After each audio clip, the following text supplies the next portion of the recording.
ನಮಸ್ತೆ, ನನ್ನ ಹೆಸರು ಡಾಕ್ಟರ್ ಮುಕೇಶ್ ಬಂಗೇರ ಅಂತ ಹೇಳಿ. ಸೀನಿಯರ್ ಕನ್ಸಲ್ಟೆಂಟ್ ಫಿಸಿಷಿಯನ್ ಹಾಗೂ ಡಯಾಬಿಟಾಲಜಿಸ್ಟ್. ಸುಮಾರು 20 ವರ್ಷದಿಂದ ಈ ಮೆಡಿಸಿನ್ ಡಿಪಾರ್ಟ್ಮೆಂಟಲ್ಲಿ ಪ್ರಾಕ್ಟೀಸ್ ಮಾಡ್ತಾ ಇದ್ದೇನೆ. ಇತ್ತೀಚೆಗೆ ನೀವು ನ್ಯೂಸಲ್ಲೆಲ್ಲ ನೋಡಿರ್ಬೋದು, ಒಂದು ಕಾಮನ್ ಥಿಂಗ್ ಹರಿದಾಡ್ತಾ ಇರೋದೇನಂತ ಹೇಳಿದ್ರೆ ಫುಡ್ ಅಡಲ್ಟ್ರೇಷನ್ ಅಂತ ಹೇಳಿ. ಸುಮಾರು ಕಡೆ ರೈಡ್ ಆಗಿರೋದು ನೋಡಿರ್ತೀರಾ, 5 ಸ್ಟಾರ್ ಹೋಟೆಲ್ ರೈಡ್ ಆಗಿರೋದು ನೋಡಿರ್ತೀರಾ. ಇದ್ರ ಬಗ್ಗೆ ನಾನು ಕೆಲವೊಂದಿಷ್ಟು ಇನ್ಫಾರ್ಮೇಷನ್ ಕೊಡ್ತೇನೆ, ಅದು ಹೆಲ್ಪ್ಫುಲ್ ಆಗ್ತದೆ. ಸೊ ನೀವು ಒಂದು ಹೆಸರನ್ನು ಕೇಳಿರ್ತೀರ, ಈ ಫುಡ್ ಅಡಲ್ಟ್ರೇಷನ್ ಅಂತ ಹೇಳಿದ್ಕೊಳ್ಳೆ ತುಕಾರಾಮ್ ಅಂಥೇಳಿ. He is A senior IAS officer in Maharashtra. ಅವರು ಶುರು ಮಾಡಿದ್ದ ಈ ರೈಡಿನಿಂದ ಎಲ್ಲ ದೇಶದ ಎಲ್ಲ ಕಡೆಗೂ ಕೆಲವೊಂದು ಫುಡ್ ಅಡಲ್ಟ್ರೇಷನ್ ಅನ್ನೋ ವ್ಯವಸ್ಥಾಪಕವನ್ನು ಕಡಿಮೆ ಆಗ್ತಾ ಇದೆ. ಸೊ ತುಕಾರಾಮ್ ಮುಂಡೆ ಅವರು IAS ಆಫೀಸರ್ ಆಗಿದ್ದಾಗ ಫಸ್ಟ್ ರೈಡ್ ಮಾಡಿದ್ದು ಮಿಲ್ಕ್ ಅಡಲ್ಟ್ರೇಷನಲ್ಲಿ. ಸೊ ಮಿಲ್ಕ್ ಅಡಲ್ಟ್ರೇಷನ್ ಅಂತ ಹೇಳಿದ್ರೆ ಮಿಲ್ಕಿಗೆ ನೀರು ಬೆರೆಸುವಿಕೆ. ಸೊ ಈ ಅಡಲ್ಟ್ರೇಷನ್ ಅಂತ ಹೇಳಿದ್ರೆ ಕಾಮನ್ ಲ್ಯಾಂಗ್ವೇಜಲ್ಲಿ ನಾವು ಕಲಬೆರಕೆ ಅಂತ ಹೇಳ್ತೀವಿ. ಕಲಬೆರಕೆ 2 ಥರ ಇರ್ತದೆ. ಒಂದು ಉದ್ದೇಶಪೂರ್ವಕವಾಗಿ ಮಾಡ್ತಕ್ಕಂಥ ಕಲಬೆರಕೆ, ಇನ್ನೊಂದು ಆಕಸ್ಮಿಕವಾಗಿ ಆಗ್ತಕ್ಕಂಥ ಕಲಬೆರಕೆ.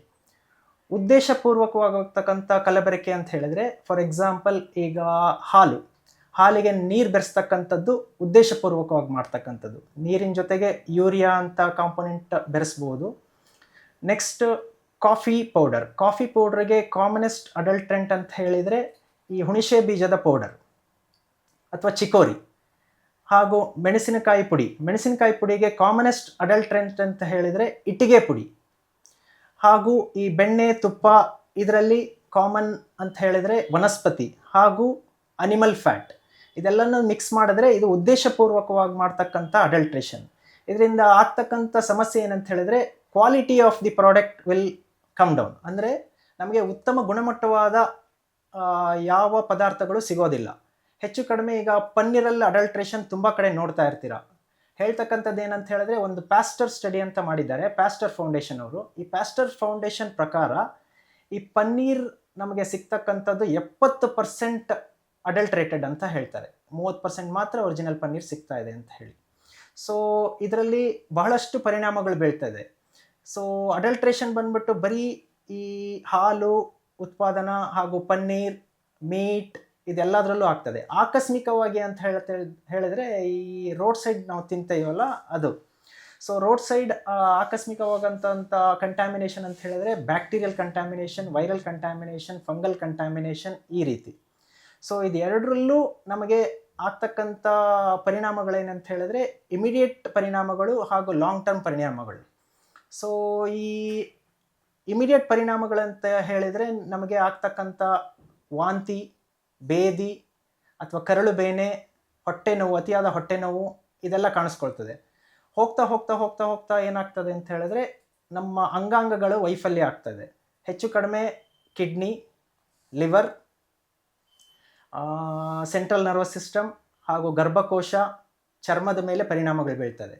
ಸೊ ಯೂಶಲಿ ಫುಡ್ ಅಡಲ್ಟ್ರೆಂಟ್ ಅಂತ ಹೇಳಿದರೆ ಈ ಫುಡ್ ಅಡಲ್ಟ್ರೆಂಟಿಂದ ಕೆಲವೊಂದು ಹೆವಿ ಮೆಟಲ್ಸ್ ಕೂಡ ಆ್ಯಡ್ ಆಗ್ತದೆ. ಹೆವಿ ಮೆಟಲ್ಸ್ ಆ್ಯಡ್ ಆಗೋದ್ರಿಂದ ನಮ್ಮದ್ರಲ್ಲಿ ಕ್ಯಾನ್ಸರ್ ಉತ್ಪಾದನಾ ಪದಾರ್ಥಗಳು ಕೂಡ ಹೆಚ್ಚಾಗ್ತದೆ. ಹಾಗಾಗಿ ಕ್ಯಾನ್ಸರ್, ಗರ್ಭಕೋಶದ ಕ್ಯಾನ್ಸರ್, ಸ್ಕಿನ್ ಕ್ಯಾನ್ಸರ್ ಎಲ್ಲ ಕಾಮನ್ ಆಗಿ ಆಗ್ತದೆ. ಸೊ ನಾರ್ಮಲ್ ಆಗಿ ನಾವು ಪ್ರಾಸೆಸ್ಡ್ ಮೀಟ್ ಅಂತ ಹೇಳ್ತೀವಿ. ಅಂದರೆ ಮೀಟ್ ಆಗ್ತಕ್ಕಂಥದ್ದು ಕಂಟ್ಯಾಮಿನೇಷನ್ ಹಲವಾರು ಪೊಸಿಷನ್ಗಳಲ್ಲಿ ಆಗ್ತದೆ. ಒಂದು, the person who is ಸ್ಲಾಟರಿಂಗ್ the meet. For example, if ಆ ವ್ಯಕ್ತಿಯಲ್ಲಿ ಏನಾದರೂ ಸೋಂಕು ಇದ್ದರೆ, ಹೆಚ್ಚು ಕಡಿಮೆ ಹೆಪಟೈಟಿಸ್ A ಅಂತ ಹೇಳ್ತೇವೆ, ಈ ಸೋಂಕು ಇದ್ದಲ್ಲಿ ನಾವು ಮೀಟ್ ಕನ್ಸ್ಯೂಮ್ ಮಾಡೋದ್ರಲ್ಲಿ ನಮಗೆ ಕೂಡ ಇನ್ಫೆಕ್ಷನ್ ಆಗೋ ಚಾನ್ಸಸ್ ಇರುತ್ತೆ. ಎರಡನೇದು, ಆ ಸ್ಲಾಟ್ರಿಂಗ್ ಆದ ಕೂಡಲೇ ನಮಗೆ ಸ್ಟೋರೇಜ್ ಅಂತ ಹೇಳಿದ್ರೆ ಇಂಪ್ರಾಪರ್ ಸ್ಟೋರೇಜ್, ಒಳ್ಳೆ ಗುಣಮಟ್ಟದಲ್ಲಿ ನಾವು ಸ್ಟೋರೇಜ್ ಮಾಡಲಿಲ್ಲ ಅಂತ ಹೇಳಿದ್ರೆ ಅದು ಕೂಡ ಇನ್ಫೆಕ್ಟ್ ಆಗ್ತದೆ. ಮೂರನೇದು ಲಾಂಗ್ ಟರ್ಮ್ ಸ್ಟೋರೇಜ್ ಅಂತ ಹೇಳಿದರೆ ಒಂದಿಷ್ಟು ಪ್ರಮಾಣ ಅಂಕಗಳಿರುತ್ತೆ. 1 ದಿವಸ ಸ್ಟೋರೇಜ್, 2 ದಿವಸ ಸ್ಟೋರೇಜ್ ಅಂತ. ಮೋರ್ ದ್ಯಾನ್ 2 ಡೇಸ್ ಸ್ಟೋರೇಜ್ ಆದ ಕೂಡಲೇ ಅದರಲ್ಲಿ ಬ್ಯಾಕ್ಟೀರಿಯಲ್ ಇನ್ಫೆಕ್ಷನ್ ಆಗೋ ಚಾನ್ಸಸ್ ಜಾಸ್ತಿ ಇರುತ್ತೆ.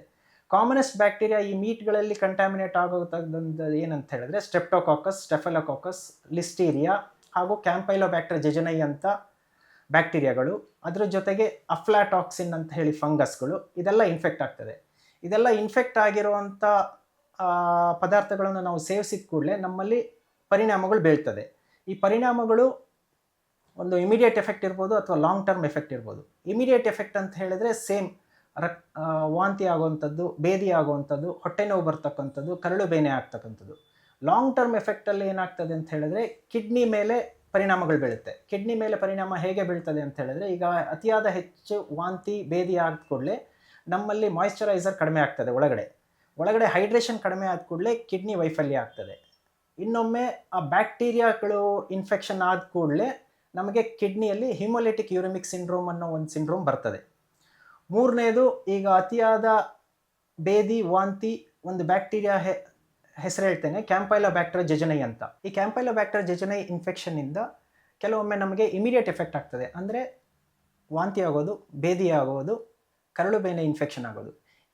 ಇಷ್ಟಕ್ಕೆ ನಿಂತರೆ ಪರವಾಗಿಲ್ಲ. ಇದು ಹೋಗ್ತಾ ಹೋಗ್ತಾ ಏನಾಗುತ್ತೆ, ನರಗಳ ಮೇಲೆ ಪರಿಣಾಮ ಬೀಳುತ್ತೆ. ನರಗಳ ಪರಿಣಾಮ ಬೀಳೋದು ಅಂತ ಹೇಳಿದ್ರೆ ಒಂದು ಟೈಪ್ ಆಫ್ ಸಿಂಡ್ರೋಮ್ ಬರ್ತದೆ, GB ಸಿಂಡ್ರೋಮ್ ಅಂತ ಹೇಳಿ, ಗೆಲಿಯನ್ ಬೇರ್ ಸಿಂಡ್ರೋಮ್. ಇದು ನರಗಳ ಊತದಿಂದ ಆಗೋದು.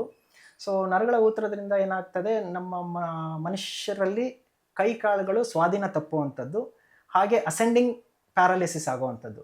ನಮ್ಮ ಕಾಲಿನಿಂದ ಶುರುವಾಗಿ ಆ ಪ್ಯಾರಾಲಿಸಿಸ್ ಅಸೆಂಡ್ ಆಗಿ ಆಗಿ ಆಗಿ ಆಗಿ ಕುತ್ತಿಗೆವರೆಗೂ ಪ್ಯಾರಾಲಿಸಿಸ್ ಆಗುತ್ತೆ. ಈ ಕುತ್ತಿಗೆವರೆಗೂ ಪ್ಯಾರಾಲಿಸಿಸ್ ಆಗೋದ್ರಿಂದ ನಮ್ಮ ಉಸಿರಾಟದ ಮಾಂಸಖಂಡಗಳು ಕೂಡ ಪ್ಯಾರಾಲಿಸಿಸ್ ಆಗುತ್ತೆ. ಅದರಿಂದ the patient may go for ventilatory support.